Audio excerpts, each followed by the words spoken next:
now they've got it where like some of my videos will upload to YouTube, some of them won't. I don't even care. Makes no difference to me. Keep telling on yourself. Something that came to me, it's like my grandparents knew. It's like looking back now, thinking of memories, interactions with them when I was younger. It's like they knew. They knew that I was being watched, that I was being handled. And they were kind of training me in the way that they trained me without saying it. Without saying it. And I look back at that now and I see it. I see it very clearly. My grandfather got out of the military. They adopted 4 kids from 2 different countries and they moved here. And they didn't travel, they didn't do nothing. And they ran a tight ship. And my mom and my aunt, and I never got to know their brothers. They had a unique life upbringing, but for me, and the relationship that I had with my grandparents is polar different than the one that they share. And there's just certain things in this world that people will tie into and get embedded in when it comes to the desire for status quo, for money, power, and control. And we're seeing that on the big stage. It all stems from money, power, and control, and blackmail. It's a whole big underground blackmail operation. It straight is. And all of it's connected, from the entertainment biz to the political arena to the movie biz to the corporations, the financial system, the 3-letter digits, the religion. Everything is tied into it. And people know they play their part in the way that they're tied into it. I can assure you of that. And because it goes so deep and because it is so dirty, that there are so many people now embedded in the blackmail operation that if one cookie falls, they all fall. One cookie goes down, they all go down. And that's why they're doubling down in the way that they are and creating distractions, illusions, tactics, setups, plots, plans, manipulative tendencies, gaslighting. I mean, it's so evident. It is so evident. And it's in the small communities, it's in the bigger communities, and it's in the metropolitan areas. It's in everywhere.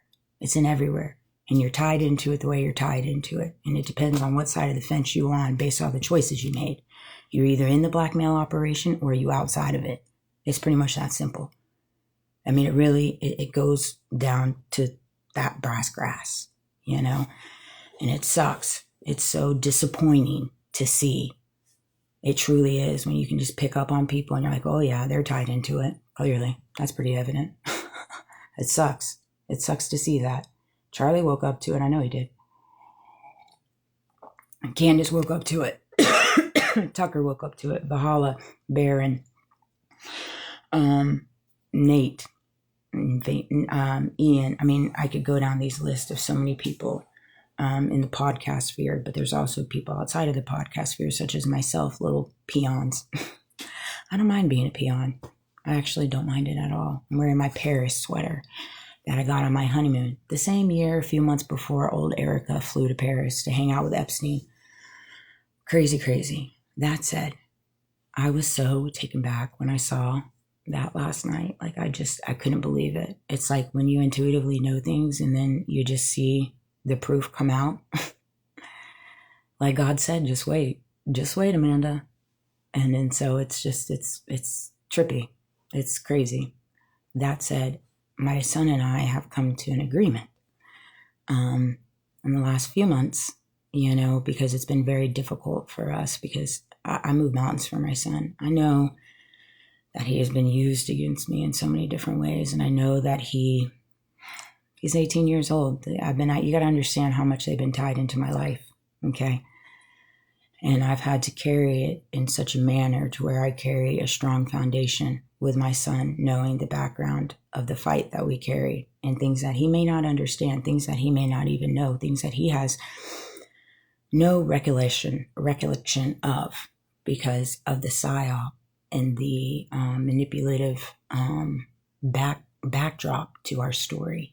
And so I've approached certain things in the way that I communicate with him in reference to the unfolding of everything. And before, it was difficult for me because it's like things would be so, there would be so much tension between him and I, more so than usual, more so than your regular, teenage crap. I know my son. It's been me and my son against the world. I've been a single parent. I've been mom and dad. I know my kid. I know it's normal, normal behavior, normal tension between a mother and a son, and I know what's abnormal. You can just see between those lines, especially when you're an intuitive person. You carry discernment. And so it came to a point where we came to the agreement where I wouldn't talk to him about this certain stuff. He says he doesn't, see it and he doesn't believe it. However, he does see that the world is a crappy place and there's a lot of crappy people in it, and some things are just out of our understanding, and it's one of those things. And I appreciate where he's coming from and I respect it. And so we leave it there.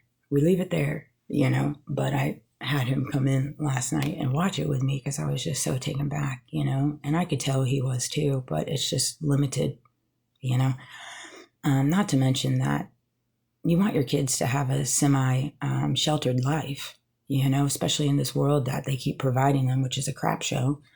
You want them to be sheltered from all this madness, and live the life that they deserve to live, that they keep taking away, man. So frustrating to me to live amongst people that take it upon themselves to create agony in the generation up and coming's life intentionally, so they can control them, and they can buy into the system. And so it's one of those things, you have to carry a strong foundation with your kid in that venture. And so we just came to the understanding, a few months back, that we won't talk about it. It's just best we don't talk about it. And it's helped us a great deal. And like I said, I know without a doubt that God's got his hands on all of it. And the truth will come out in the way that the truth is meant to come out. For example, the Crestview Plain. And there's no running from this. At all. You can run, but you cannot hide. Your skeletons and your choices are still with you when you run and hide. People seem to forget that, but maybe one day they'll figure it out. That said, I'm going to end this video there because I want to talk about handlers. I've been talking a lot about handlers, and I had an email come through talking about handlers, and I want to talk about it.